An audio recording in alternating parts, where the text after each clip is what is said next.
On August 28, 2007, Dwayne Allen Dale was granted his freedom after spending 18 years in prison for a crime he did not commit. Being in prison innocent was torture on every level. I was physically assaulted, sexually assaulted, and it was very tough to persevere, but I did. Chris Mumma's persistence set him free. I think it was the fastest exoneration case in the United States.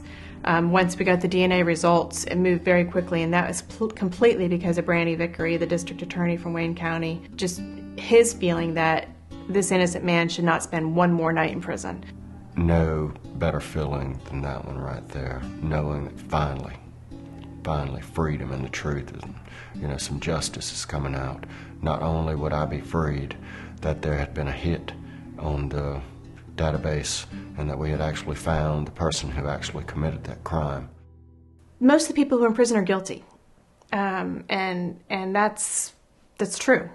And so there's this mentality of they're all guilty. Well, they're not all guilty. Most of them are guilty, and if there's a few that are innocent, that's worth all the effort. I mean, when people stop and think about someone like a Dwayne Dale who spent half his life, 6,725 days in prison for something he didn't do, and if there's one more person out there, then we should be doing something to correct it.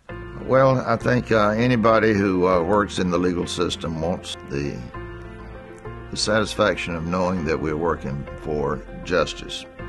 And if we find that we have not succeeded in that, then it's a very disturbing feeling for everybody involved in that case. So we always try to work to achieve truth and justice, and that's what this was all about.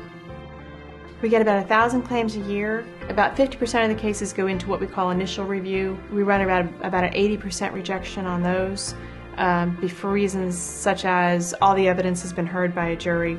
It's a he said, she said type situation.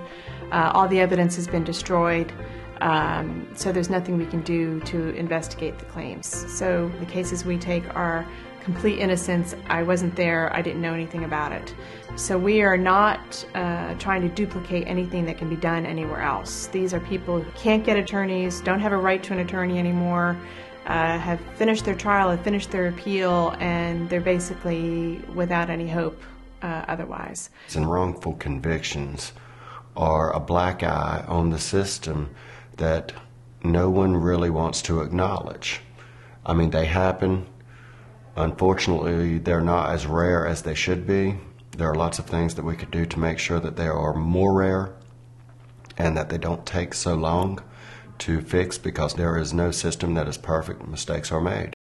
It's not that she's involved in the work because of the notoriety. It's not that she's involved in the work for the resources. It's not that she's involved for anything other than exactly the right reason. I mean, she is a true defender of justice in every good sense of that term. Well, I mean, there's no way to downplay getting somebody out of prison. I mean, certainly somebody who's innocent, it's every attorney's dream to walk somebody who's innocent out of prison. But there's other parts of it. The education of people, the fact that it can happen, even though we have the best justice system in the world, and there's no question about that. It's a human system. I talked about the number of humans that come in contact with a case, from the witness to the victim to the defendant to the police to the forensic scientist to the jury to the judge. And there's humans all over the place. And there's the term human error for a reason.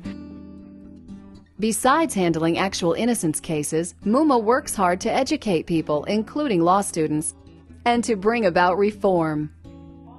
And we have 7 law schools that we coordinate innocence projects, each of those 7 law schools. We're the only state in the country with all of our law schools participating in innocence work. So we have about 200 student volunteers, and then numerous other intern volunteers. And then the reform work, because we see a lot of cases, I have a long list of them, where I believe people are completely 100% innocent and there's nothing we can do about it.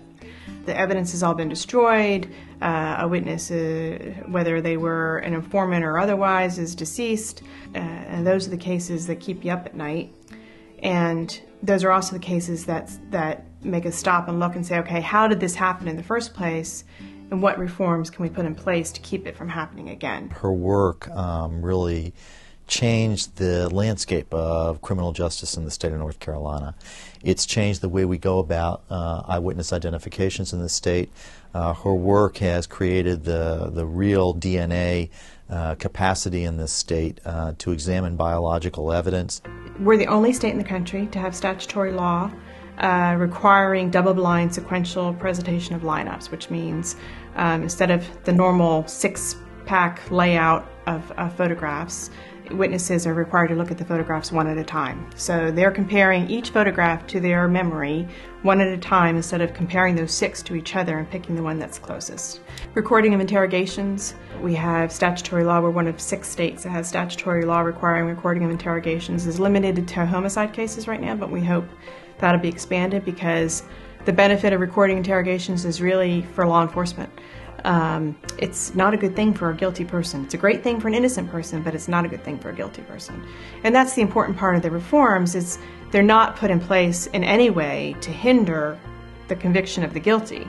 They're there to increase the reliability of convictions and to save an innocent person from being convicted. She has made the administration of criminal justice far more professional in the state of North Carolina and has probably advanced the investigation of cases and the resolution of cases in this state in the criminal system further than almost any state in the country.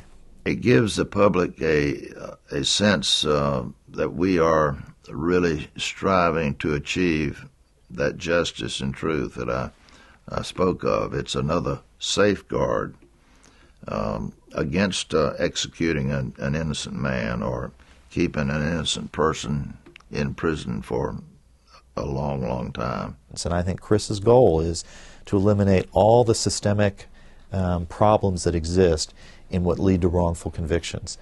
Because if we get the right guy, and we get him fast and we get him first, then we have not only done the victim a service by solving the crime, we've done society a service by getting the right person behind bars or incarcerated, and we have made sure that we haven't destroyed an innocent life.